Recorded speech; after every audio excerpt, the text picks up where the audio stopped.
ரொம்ப அபூர்வமாகவும் அது ரொம்ப இங்க தேவைன்னு நினைக்கிறேன்னு பேசினாரு. அது சூப்பர். அது அப்புறம் எல்லாரும் சொல்ற மாதிரி பாண்டிய சார் தான் இன்னைக்கு கண்டென்ட் அப்படின்னு ஒன்று சொல்லிட்டு இருக்காங்க. அதான் இல்ல நான் சொல்றேன். அதாவது இவங்க சொன்னாங்கல்ல, அங்க வந்து சார் வந்து ரொம்ப இயல்பா நடிச்சாரு, நம்ம அவர் மேல வேற ஒரு பார்வையோட பாக்குறோம். ஆனா வந்து இங்க இருக்கும்போது இருந்தாருன்னு, அதனாலதான் அவர் யார் மேல ஏற்கனவே பயங்கர விமர்சனமா வைப்பாரோ அவங்களே அவரை கூப்பிட்டு மேடையில கௌரவம் தான் பண்ணிருக்காங்க. அது வந்து அதுதான் அவருடைய வெற்றி. ஏன்னா நடுநிலையா நிறைய நல்ல விஷயங்களை பேசுற ஒரு முக்கியமான ஊடகவியலாளரை நிச்சயமா நாங்க அவரை பார்க்கிறோம். ஸோ அவர் இந்த படத்துக்கு இருக்கிறது பெரிய பலமா பார்க்குறோம். அப்புறம் கவிதாபதி சாரோட ரைட்டிங்கு அது எப்பயுமே நல்லா தான் இருக்கும். அப்புறம் ஷான் சாரோட ப்ரொடக்ஷன், அப்புறம் சுப்பிரமணிய சிவாங்க அவர் இருக்கிறதுங்கிறது வந்து நம்ம எல்லாத்துக்குமே இந்த படத்துக்கே ஒரு பெருமையான கரெக்ட் தானே. அப்படி ஆமா, அப்படி ஒரு விஷயம் அது. அப்புறம் ப்ரொடியூசர் சாரோட நான் இந்த படம் இல்லாம டார்க் ரெட்னு இன்னொரு படம் நடிக்கிறேன். ஸோ நிறைய படங்கள் ஒரு தொடர்ந்து எடுக்கணும். அந்த படங்களுக்கு நீங்க ஆதரவு கொடுக்கணும், மக்கள்கிட்ட கொண்டு போய் சேர்க்கணும்னு சொல்லி கேட்டுக்கிட்டு நன்றி, வணக்கம்.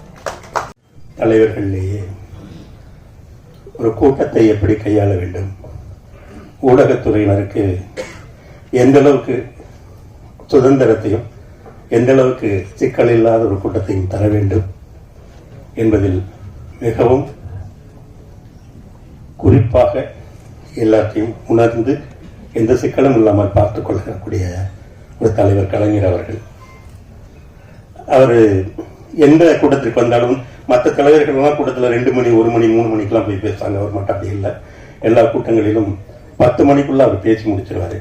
காரணம், அது 10 மணிலேயே 9 மணிக்கு முதல்ல தொடங்கும் போதே அன்றைய முக்கிய செய்திகளை பேசிவிட்டு, இன்னைக்கு இதுதான் முக்கியமான செய்தி, நாங்கள் அது பிறகு கொஞ்சம் பேசுவோம், அதனால சீஃப் ரிப்போர்ட்டர்லாம் கிளம்புங்க, போய் தலைப்புச் செய்திகளை ஏற்றிருக்குன்னு சொல்லிடுறாரு.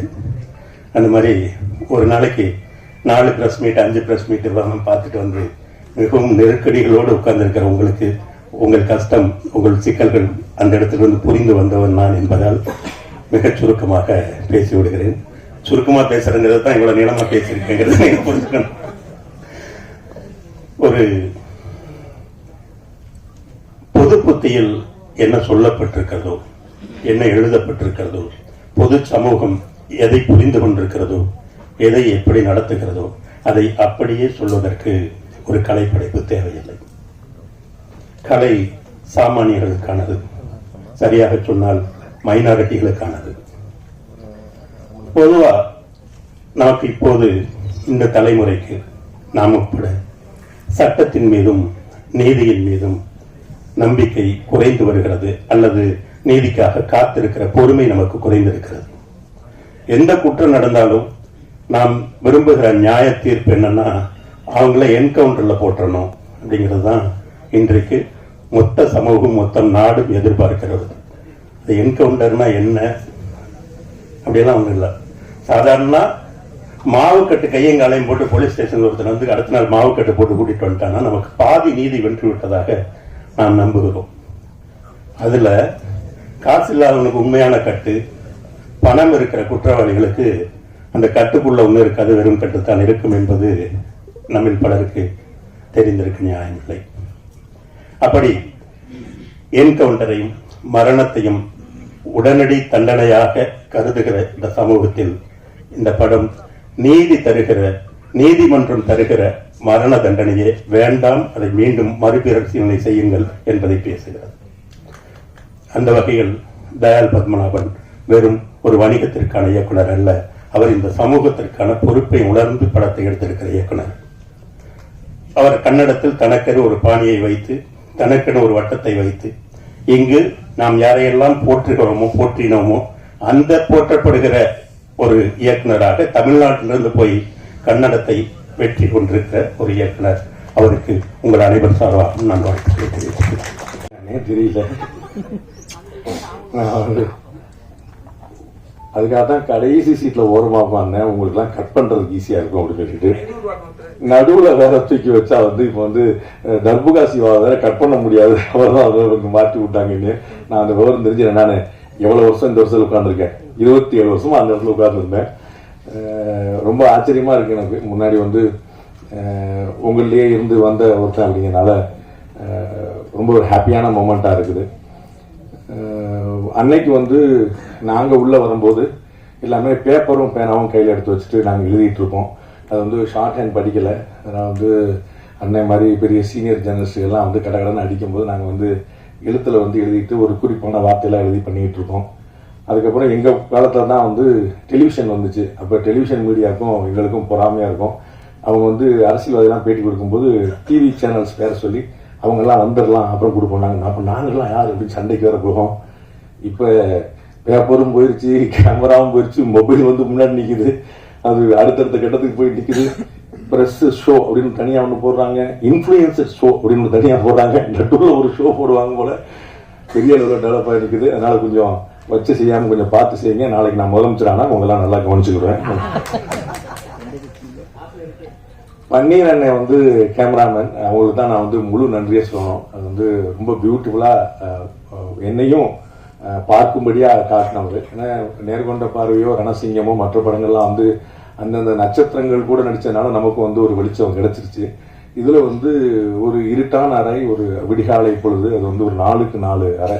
அதில் வந்து எவ்வளோ தூரம் ஆங்கிள் வைக்க முடியுமோ நம்ம அண்ணன் சுருணை சிவானன் சொன்ன மாதிரி வந்து அது ஒரு சிறை அறைக்குள்ளே நடக்கக்கூடிய ஒரு இடத்துல மொத்தம் 4 ஸ்டோர் தான். அப்போ எவ்வளோ மல்டிபிள் ஃப்ரேம் வச்சா ஒரு வெரைட்டி கிடைக்கும் அப்படிங்கிறத வந்து பன்னீர் அண்ணன் வந்து படாத பாடுபட்டு எடுத்தாங்க. அது வந்து கிட்டத்தட்ட ஒரிஜினல் சிறையிலே எடுக்கப்பட்ட விஷயம். அது வந்து அண்ணனுடைய எக்ஸ்பீரியன்ஸை நான் வந்து அன்னைக்கு பார்த்தேன் கண் கூட. ரொம்ப மறக்க முடியாத ஒரு கேரக்டர், ரொம்ப இன்ட்ரெஸ்டிங்காக இருந்தது. கவிதா பாரதி அவர்கள் வந்து நிறையா சொன்னாங்க. வந்து நம்ம என்ன சொன்னாலும் நேர் எதிர நிற்பார் அப்படின்னு. நான் அவர் பக்கத்துலேயே தான் வர்றேன்றேன். அவர் தான் தள்ளி தள்ளி விடுறாரு. இன்னைக்கு கூட கடைசியில் அவர் பக்கத்தில் உட்காந்தேன். அவர் தான் தள்ளி விட்டு போய் நடுவில் போங்க, மத்தியில் போங்க, ஒன்றியத்துக்கு போங்கன்னு அனுப்பி விடுறது போல அவங்க அனுப்பி விட்டுட்டு நாங்கள் கடைசியில் இருக்கோம். அவர் பார்த்தீங்களா மத்தியில் இருக்காருன்னு சொல்றது அவங்க ரெண்டு அவங்க தான் செய்றாங்க. நம்ம என்ன செய்யறது? நம்ம எங்கே போச்சுட்டாலும் போகிற எங்கே வரதுனாலும் சொல்கிறோம். நம்ம அவ்வளோதான் பண்ணிட்டு இருக்கிறோம் வந்து. ஸோ அவங்க நினைக்கிற மாதிரி அப்படிலாம் ஒன்றும் பெரிய முரண்கள்லாம் ஒன்றும் கிடையாது. எங்கள் அண்ணன் அமீர் அண்ணன் அவங்களும் வந்து இதே மாதிரி வேற ஒரு நேர்காணலில் சொல்லும்போது சொன்னாங்க, அண்ணன் கவிதா பாரதி பயன்படுத்திய வார்த்தையை தான் சொன்னாங்க. நாங்கள் கொள்கைன்னு வந்துட்டா நாங்கள் எந்த நிலைப்பாடு எடுத்தாலும் அதுக்கு நேர் எதிர் நிலைப்பாடில் நிற்கிறவர் தம்பி பாண்டே. ஆனால் அவர் என்னுடைய உறவு, என்னுடைய நட்பு, என்னுடைய தம்பி அவர். ஆனால் யாரையுமே ஒரு வார்த்தை கூட மரியாதை குறைவாக பேச மாட்டார். ஒரு திருன்னு சொல்லியோ ஒரு அவர்கள்னு சொல்லியோ சொல்ல மாட்டார் அப்படின்னு சொன்னார். நமக்கு வந்து எல்லாத்தோட பெரிய விஷயம் உறவு நட்பு தான், வேற ஒன்றுமே கிடையாது. அந்த உறவையும் நட்பையும் பேணாமல் இருந்துட்டு நீங்கள் பணத்தையோ பேரையோ புகழையோ சம்பாதிச்சு என்ன செய்ய போறீங்க அப்படின்னு பார்க்குறோம். ஸோ வாழும் காலத்தை விட பாரதியை போல ரொம்ப ஏழ்மையை வறுமையை சந்திச்ச ஒருத்தர் பார்க்க முடியாது. பாரதி நம்மை விட்டு பிரிந்த பிறகும் இன்னைக்கு வரைக்கும் வந்து அசைக்க முடியாத ஒரு இடத்துல இருக்கிறார். ஸோ வந்து வாழும்போது நீங்கள் என்னவாக இருந்தீர்கள் என்பதல்ல, வாழ்க்கைக்கு பிறகு உங்களை உலகம் என்னவாக பார்க்கிறது அப்படிங்கிறது. அது வந்து ஒரு உறவு நட்பு இல்லாமல் நம்ம வேற என்ன செஞ்சிட போறோம் அப்படிங்கிற ஒரு எளிமையான விஷயம். கொள்கை முரண் எல்லாருக்குமே இருக்கும். இந்தியாவில் நடக்கக்கூடிய பாதி கொலைகள் அண்ணன் தம்பிக்குள்ளேயும் புருஷன் பொண்டாட்டிக்குள்ளேயும் தான். உங்களுக்கு தெரியும், நம்ம சொத்து தகராறில் அண்ணன் வெட்டி கொலைகள். கூட பிறந்த அண்ணன் ஒரு தாய் மக்கள். அது இன்னைக்கு ரொம்ப ட்ரெண்ட். லேட்டஸ்டா லாஸ்ட் 10 years நீங்க பாருங்க, கணவன் இறந்தாங்க முதல்ல ஒய்ஃபோட போனை தான் செக் பண்றாங்க. கணவன் இருந்தா முதல்ல ஒய்ஃப் இருந்தா முதல்ல கணவனோட போனை தான் செக் பண்றாங்க. ரெண்டுக்குள்ளேயே பாதி கேஸ் முடிஞ்சது, மீதி கேஸ் ஏதாவது கஷ்டப்பட்டு என்ன. அப்போ உறவா நட்பா ஒண்ணுக்குன்னா இருந்தவங்களுக்குள்ளேயே இவ்வளவு பகை இருக்கும்போது அப்புறம் வாழ்ற என்ன இருக்கு? ஸோ கொள்கை முரண் இல்லாத இடமே இல்லை. அந்த கொள்கை முரணை எப்படி நீங்க வெளிப்படுத்துறீங்கிறது இருக்கு. நாம வந்து நம்முடைய பாலிசியை சொல்றோம், அவங்க பாலிசி சொல்றாங்க. எது சரியோ மக்கள் ஏற்றுட்டு போறாங்க. 2 பேரு ஆளாளுக்கு ஒரு பாலிசியை சொல்லிட்டு போன போது மக்கள் சம்பந்தம்லாம் வேற ஒருத்தருக்கு உட்கார வச்சு இல்லையா? அதனால ஒன்றும் பிரச்சனை இல்லையா? நம்ம வந்து யார் என்னாலும் பாலிசி எது பிடிச்சிருக்கோ பிடிக்கலையோ, எனக்கு இது பிடிச்சிருக்கு மக்கள் முடிவு பண்ணாங்க. அப்புறம் வந்து என்னுடைய கொள்கை பெரிதா இன்னொரு கொள்கை பெரிதா, மக்களுக்கு வந்து எல்லாமே தெரியும். நாம நமக்கு முடிஞ்ச விஷயத்துல ஒரு எளிய மொழியில ஒரு இனிமையான மொழியில சொல்லணும் அப்படிங்கிற மட்டும்தான் என்னுடைய எண்ணத்துக்கு மேல வரணும் கிடையாது. சபரீஷ் ப்ரொடியூசர் அவர்கள், நான் பார்த்த 11 படம் நடிச்சேன் பயங்கர காமெடியா. நானும் வந்து கவிதாக்கா வந்து கேலியா வந்து சொன்னாங்க நடிகர் ரங்கராஜ் பாண்டே அப்படின்னு சொன்னாங்க. நான் என்ன ஓரமா உட்காந்து குத்த வச்சு உட்காந்துருக்கேன், என்ன போய் நடிகர் சொல்லிக்கல, அவ்வளவு ஒருத்தால நான் இன்னும் ப்ரொஃபஷனலாலாம் ஆகலை அப்படிங்கிற சொன்னேன். போன பிரஸ் மீட்ல வந்து டைரக்டர் சொன்னார் போல, ஏதோ அந்த பேமெண்ட்லாம் திருப்பி கொடுத்தாரு. அதுவே வந்து நான் நடிகர் ஆளுங்கிறதுக்கான உதாரணம். நடிகர் ஆன பிறகு நமக்கு ஃபீலிங்கை கொடுத்துருவாங்க. அது எளிமை, அதே சமயம் வந்து ரொம்ப பெரிய கால்குலேஷன், ரொம்ப எதை எப்படி செய்யணும் அப்படிங்கிறது வந்து ரொம்ப எனக்கு ஒரு பெரிய படம். நான் ஒரு நிறைய படங்கள் பண்ணதுனால எவ்வளவு தெளிவான பார்வை இருக்குது அப்படிங்கிறத நான் பார்த்தேன். அது வந்து ரொம்ப ஆச்சரியம். அவரோட தொடர்ந்து தொடர்புல இருப்போம் அப்படின்னு எனக்கு நல்லா தெரியும்.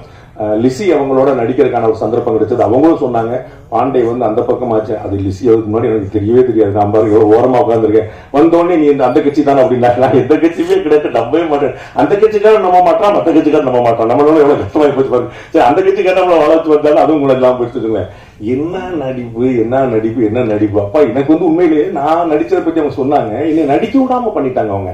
அந்த இடத்துல எமோஷன் அப்படியே கொட்டி குமிச்சு கட் சொல்றாங்க, ஃப்ரேம் மாத்தாங்க வைக்கிறாங்க. அந்த எமோஷன்ல she is travelling on that, அப்படியே அங்கேயே நிக்கிறாங்க. அதுக்கப்புறம் திருப்பி ஷார்ட் ஓகே ரெடி அப்படின்னா அப்படியே திருப்பி வர்றாங்க. அது வந்து அந்த சேஞ்ச் ஓவர் வந்து உண்மையிலேயே நம்ம பார்த்தோம்ல, இந்த அம்பி ரெமோ அது அவங்க தான் 3 நிமிஷத்துல 3 ஃப்ரேம் காட்டுறாங்க. பயங்கரமா ரொம்ப ஆச்சரியமான நடிப்பு, ரொம்ப பின்னி எடுத்துட்டு இருந்தாங்க. ரொம்ப பியூட்டிஃபுல்லா இருந்துச்சு. அந்த இடத்துல வந்து அந்த எக்ஸ்பீரியன்ஸ் வந்து ரொம்ப ஆச்சரியமா இருந்தது. வரும்போது கார்ல இறங்கும் போது ஒரு ஃபைட் சீனை தான் பார்த்தேன். அவங்க வந்து ஒரு கேரவேனுக்குள்ளேயோ இறங்கினோடனே சண்டையை போட்டு வந்து ஒரு சுடிதார் போட்டு சண்டை போட்டாங்க. நானும் இந்த அக்கா யாரு, இது போலீஸரா இருக்கும்போது சண்டையெல்லாம் போடுதே அப்படின்னு நினைச்சுட்டு இருந்தேன். இறங்கி அவ்வளவு சண்டை போட்டாங்க. படகு இந்த பக்கம் போனா நடிச்சு பரட்டி எடுத்துட்டு அப்புறம் அவங்கள்ட்ட உட்காந்து கதையெல்லாம் கேட்டேன். எப்படி மேடம் நீங்க பயங்கரமா இவ்வளவு நடிப்பு இவ்வளவு போடுறீங்க அப்படின்னு போது, என்னுடைய வீர வரலாறு தெரியாம இருக்கிய தம்பி அப்படின்னு சொல்லிட்டு ஃபுல் ஹிஸ்டரி சொன்னாங்க. கம்ப்ளீட்டா நம்ம ஜாகிரதை மறந்து வச்சு அவ்வளவு பியூட்டிஃபுல்லான நடிப்பு. பிரிகிடா வந்து கடைசி வரைக்கும் கண்ணில் காட்டல டைரக்டர் எனக்கு. அதனால எனக்கு அவங்க தெரியல. பட் வந்து அவங்களுடைய இந்த ட்ரெய்லரை பார்த்த பிறகு என்னால ஃபீல் பண்ண முடிஞ்சது. அவ வந்து நேரில் பார்க்கறதுக்கு இருக்கிறவங்க அது எப்படி நடிப்புன்னு வந்தா எவ்வளவு பெரிய சேஞ்சர் கொடுத்துருக்கான்னு பார்க்கும்போது ரொம்ப பியூட்டிஃபுல்லா பண்ணியிருக்காங்க. வெற்றி சார் சொல்ல வேண்டியதே இல்லை. நான் வந்து அங்க இதுக்கு முன்னாடி வந்து ஒரு பிரஸ் மீட்டா தனியாக வச்சிருந்தவங்க நிறைய பேர் வந்துருப்பாங்க நினைக்கிறேன். அது வந்து அந்த கிரெடிட் வந்து ஃபுல்லா டைரக்டர் தான் கொடுக்கணும்.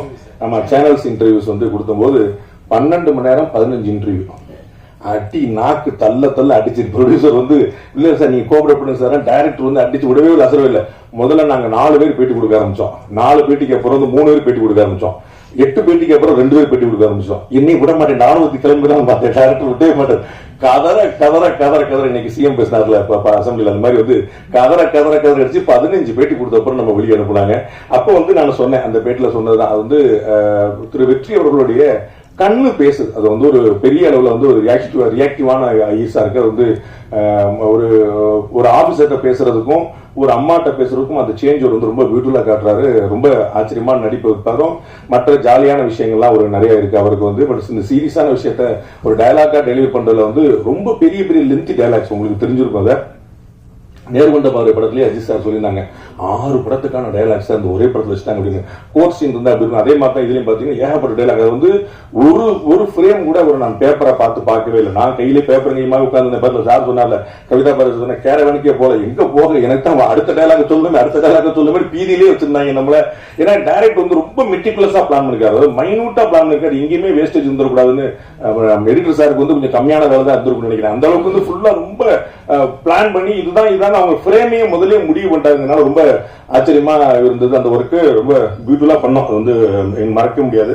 தர்புகா சிவா சார் வந்து நான் இன்னைக்கு தான் ஃபர்ஸ்ட் டைம் பார்க்குறேன். நான் வந்து ட்ரெய்லர் வந்து மாதிரி 2-3 விஷயங்களை வந்து டைரக்டர் ஏற்கனவே காட்டும் போதே நான் சொன்னேன், இந்த வார்த்தை தான் சொன்னேன். இன்னைக்கு தர்புகா சார்ட்டையும் சொன்னேன். அதாவது பாரதியாருடைய பாடல்களை ஒரு சினிமாக்காக மாத்துறதுங்கிறது சுலபம் இல்லை. அதை வந்து நம்ம பார்த்து ரொம்ப பியூட்டிஃபுல்லா பண்ணது ராஜா சார் தான். அவர் மாதிரி வந்து ஒரு பியூட்டிஃபுல்லா வந்து ராஜா சார் மாதிரி அந்த பாரதியார் பாடலுக்கு உயிர் கொடுத்து பார்க்க முடியாது. அதற்கு பிறகு நீண்ட நெடிய காலத்துக்கு பிறகு தர்புகா சார் வந்து அதற்கு ஒரு பெரிய உயிரை கொடுத்திருக்காருங்கிற பார்க்க ரொம்ப பியூட்டிஃபுல்லா இருக்குது. அதே போல பாரதிதாசன் வந்து கவிதா பாரதியாருக்கு எல்லாத்துலயும் 2 குத்துனா தான் அவருக்கு ஒரு மன நிறைவு அமையும். அது வந்து பாரதியாருக்கு கிடைத்த பெருமை பாரதிதாசனுக்கு கிடைக்கவில்லை, அதற்குள் ஒரு அரசியல் இருக்குதுங்க. நாங்க எதிர்கட்சி அண்ணன் சொன்னதுதான், பாரதிதாசனுக்கு கிடைத்த விஷயம் பாரதியார் கிடைக்கலன்னு நினைக்கிற கொடுக்குறாங்க. நான் வந்து செல்ல இடமெல்லாம் உங்களுக்கு தெரியும், நிறைய பேர் பார்த்திருப்பீங்க. பாரதிதாசனுடைய அந்த ஒரு பொன்மொழி, அதை தான் நான் எல்லா உரைகளையும் முதல்ல ஆரம்பிப்பேன். எங்கள் வாழ்வும் எங்கள் வளமும் மங்காத தமிழன்று சங்கே முழங்கு அப்படிங்கிறதான். அதை விட ஒரு வரி வந்து இன்னொன்னு தேவையில்லை. அது வந்து பாரதியாருக்கு மரியாதை கிடைச்சதா கிடைக்கலையா அப்படிங்கிறது இல்லை. நீங்கள் மதிக்கிற பாரதிதாசன் தன்னை வந்து பாரதிதாசனாக மாற்றிக் கொண்டிருப்பார் அப்படிங்கிறது பாரதியாருக்கு போதுமானது. வேற எந்த கௌரவங்களும் தேவையில்லை. ரொம்ப ஆச்சரியமான அப்படி வந்து தன்னுடைய பெயரை அழித்து அது வந்து தன்னுடைய குருநாதருடைய பெயரை போடுறது அப்படிங்கிறது வந்து அது ஒரு சர்வப்பரி தியாகம்னு சொல்லுவாங்க. அந்த மாதிரி பாரதிதாசன் ஆச்சரியமான பாடல். அண்ணன் சொன்ன மாதிரி வந்து மானுட சமுத்திரம் நான் என்று கூவு அப்படின்னு சொல்லிட்டு பாரதிதாசனுடைய பாடல்கள் எல்லாமே வந்து விசால பார்வையால் விழுங்கு மக்களை அப்படின்னு எழுச்சிகரமான வந்து இவ்வளவு உணர்ச்சி மிக்க ஒரு பாடல் அப்படிங்கிறது நமக்கு ஒரு புதுசா இருக்கு. அதை வந்து தர்புகா சார் வந்து ரொம்ப பியூட்டிஃபுல்லா பயன்படுத்தி வச்சிருக்காங்க. அது வந்து அந்த இறுதி முத்தம் கொடுங்கிற ஒரு வார்த்தை தவிர பின்னாடி நண்பர்கள் பேசிட்டு இருந்ததை கேட்டேன். நம்ம எவ்வளவு நல்ல தமிழ் வார்த்தைகளை தொலைச்சிட்டோம் அப்படிங்கிறது ரொம்ப வைத்தறிச்சலா இருந்துச்சு. இன்னைக்கு வந்து ஒரு நெற்றியை பத்தி, ஒரு கற்றையை பத்தி, ஒரு கொம்பு தேனை பத்தின்னு எவ்வளவு வார்த்தைகள் பாரதிதாசனுடைய வெக்காபுலரி எதுவுமே இன்னைக்கு புழக்கத்தில் இருக்காது. யாரா ஒருத்தர் கொம்பு தேன் அப்படின்னு என்ன தெரியுமா, என்ன ப்ரோ, ஏன் ப்ரோ இப்படி பேசுற நீ அப்படிமா, அந்த மாதிரி ஆயிப்போய் நிக்குது. நல்ல தமிழ் வார்த்தையிலே காணாம போச்சு. அதை வந்து அந்த பாரதிதாசனுடைய வரிகள்ல அது தெரிஞ்சுதான் டைரக்டர் வந்து அப்படியே பாரதிதாசன் பாட்டுக்கு மாதிரி போக வேண்டாம், ஜென்சி அப்படிங்கிற பாட்டுக்கெல்லாம் போக வேண்டாம். அற்புதமான வரிகளுக்கு வந்து உயிர் கொடுத்திருக்கிறாரு தர்புகா. உங்களுக்கு வந்து நிச்சயமாக காலம் உங்களுக்கு நன்றியோடு கூட நிற்கும். And director sir Dayal Padmanabhan sir வந்து சொல்ல வேண்டியதே இல்லை. நானும் முதல்ல வந்து கன்னட டைரக்டர் தான் நினைச்சேன். தயாள் பத்மநாபன் ரொம்ப காமன் நேம் தானே, அதனால கன்னட இயக்குனர் போல இங்க வந்து பாவம் தமிழ்நாட்டில் கஷ்டப்படுறாருன்னு தான் நினைச்சேன். அப்படின்னா விழுப்புரம் தலைவர் நீ என்ன தலைவர் அங்க போய் பின்னி எடுத்துட்டு இருக்க அப்படின்னு சொன்னா, அங்க வந்து உண்மையிலேயே படைப்பாளிகளுக்கு எப்படிப்பட்ட மரியாதை கொடுக்கப்படுகிறது என்பதை கன்னட திரையுலகம், கன்னட அரசுகளை பார்த்து தமிழ்நாடு அரசுகளும் கற்றுக்கொள்ள வேண்டும் நான் நினைக்கிறேன்.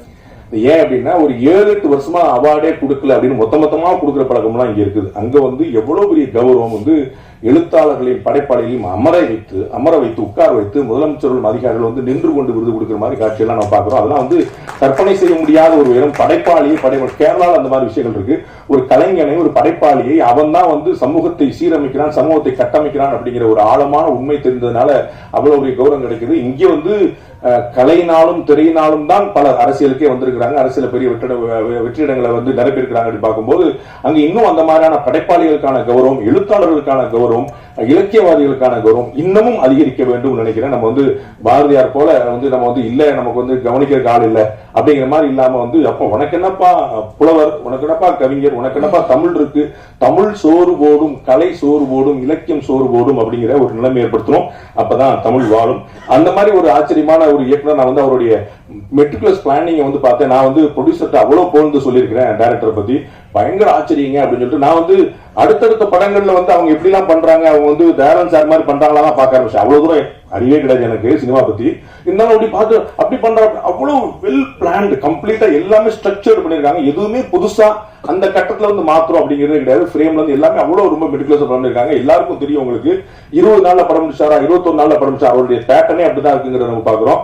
75 லட்சம் ரூபாய் இருந்தா நான் நல்ல படம் பண்ணிடுவேன், ரிச்சான படம் பண்ணிடுவேன். 50 லட்சம் ரூபாய் 60 லட்சம் ரூபாய் இருந்தா நான் அவ்வளவு பெரிய படம் பண்ணிடுவேன் நினைக்கிறாரு. இந்த மாதிரி டைரக்டர்கள் எல்லாரும் வந்தாங்கன்னா எங்க அண்ணன் மாதிரி ப்ரொடியூசருக்கு ரொம்ப சந்தோஷமா இருப்பாங்க. அதனால வந்து நீங்க பார்த்துட்டு கவிதா பாரதி சொன்ன மாதிரி நீங்க வந்து வணிகத்துக்கான படங்களே நினைச்சிடாதீங்க. வணிகத்துக்கான படம் தான். வணிகத்துல வந்து தயாளன் சாரும் மாஸ்டர், சபரிசன் சாரும் மாஸ்டர் 2 பேர் சேர்ந்து உட்கார்ந்தா எப்படி இருக்குன்னு பாத்துங்க. அது வணிகத்தை ரொம்ப சக்சஸ்ஃபுல்லா தான் பண்ணியிருக்காங்க. அண்ட் படத்துலயும் வணிகத்துக்கான விஷயங்கள் நிறைய இருக்கு. நீங்க ஏதோ சீரியஸா யோசிச்சுட்டு பயங்கரமா சண்டை போட்டு கமர்ஷியல் எலிமெண்ட்ஸ் நிறைய இருக்கு. நம்ம பார்க்கறதுக்கு என்கேஜிங்கா இருக்குங்கிறது என்னால கேரண்டியா சொல்ல முடியும். அவ்வளவு பெரிய விஷயங்கள் உள்ள கொண்டு இருக்காங்க. பியூட்டிஃபுல்லா வந்து டைரக்டர் பண்ணிருக்காங்க. எங்க அண்ணன் சுப்பிரமணிய சொல்லாம நான் வந்து பாவத்துல போய் சேரும். அண்ணன் வந்து நிறைய வந்து என்னுடைய தகுதிக்கு மீறி போயிருந்தாங்க. இன்னைக்கு ட்ரெண்ட் அதுதான். முதலமைச்சர் பணியில் எல்லாரும் ஒரு குட்டி கதையை சொல்லணும். அதனால அண்ணன் ஒரு குட்டி கதையை சொல்லி ஒரு திருடனுடைய கதையை சொல்லி வந்து அண்ணன் வந்து பியூட்டிஃபுல்லா சொல்லி கொண்டு போனாங்க. நிறைய பாண்டேக்கு வந்து அவ்வளவு பேர் தெரிஞ்சிருக்கு. பாண்டேக்கு வந்து தெரியாத ஆளே கிடையாது. பாண்டேக்கு தெரியாத ஆளே கிடையாது. அவங்களுக்கு பாண்டே தெரிஞ்சிருக்கணும்ல. அண்ணன் விவேக் சொன்ன மாதிரி இப்ப எனக்கு கமிஷனர் விஜயகுமார் தெரியும். விஜயகுமாருக்கு என்ன தெரியும்ல, அதான் எனக்கு அண்ணன் மோடியை சொல்றாரு.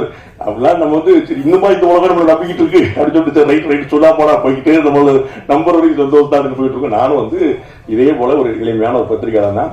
27 வருஷத்துல 20 வருஷம் கக்கெட்ல பேப்பர் வச்சுட்டு கையில பேப்பர் வச்சுட்டு ரோடோடா சுத்திட்டு இருந்தோம். வெறும் டீ, வெறும் காஃபி. நான் சொல்லிட்டே இருப்போம். நம்ம வந்து சாலிடாவே எதுவும் ஃபுட்டு போக மாட்டேது, ஏன்னா லிக்விடா ஃபுட்டு